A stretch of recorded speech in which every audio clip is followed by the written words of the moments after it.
Au cœur des Caraïbes, sur la pittoresque île de Guadeloupe, un jeune garçon nommé Jean-Michel est né. Entouré par la douceur des vagues et le murmure des palmiers, il a grandi dans une communauté soudée, où la foi et la tradition étaient profondément chéries. Élevé dans un foyer chrétien pieux, Jean-Michel a été nourri des enseignements et de l'amour de sa foi. Au fur et à mesure qu'il grandissait, une tempête a commencé à se préparer en lui. Le jeune Jean-Michel ressentait une lutte intérieure, une discorde qu'il n'arrivait pas à expliquer.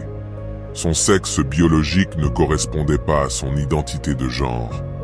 Bien qu'il soit né de sexe masculin, il se sentait et agissait comme une femme. Il ne savait pas si c'était une dysphorie de genre ou quelque chose de plus. Mais ce qu'il savait avec certitude, c'est que quoi que ce soit en cours, était en contradiction avec les valeurs avec lesquelles il avait été élevé. Cette lutte l'a conduit à un carrefour. Le cœur gros, il quitte son foyer et la foi qui avait bercé son enfance. À la mort de sa mère, Jean-Michel se fait voler la seule personne qui l'aimait inconditionnellement et le soutenait, alors que tout le monde le ridiculisait. Son voyage l'a conduit à Paris et à Londres, et même au Brésil, où il a été attiré dans une vie très éloignée de son éducation. S'engageant dans un style de vie homosexuel, il s'est produit dans des spectacles de dragsters et des boîtes de nuit gays, recherchant l'attention et l'affirmation. Cependant, le faste et le glamour n'ont pas calmé la tempête à l'intérieur. L'âme de Jean-Michel aspirait à quelque chose de plus, quelque chose de pur et d'épanouissant. Une occasion inattendue l'a conduit au Canada, où le murmure de sa foi s'est fait plus fort. Et puis, dans un moment profond, la grâce a trouvé Jean-Michel.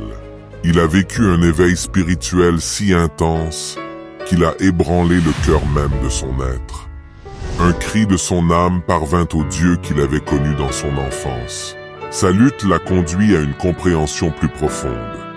Les morceaux de son identité déchirée ont commencé à se réparer alors qu'il embrassait à nouveau sa foi. En renouant avec Dieu, Jean-Michel a découvert que son cheminement avait été un chemin vers la rédemption et la grâce.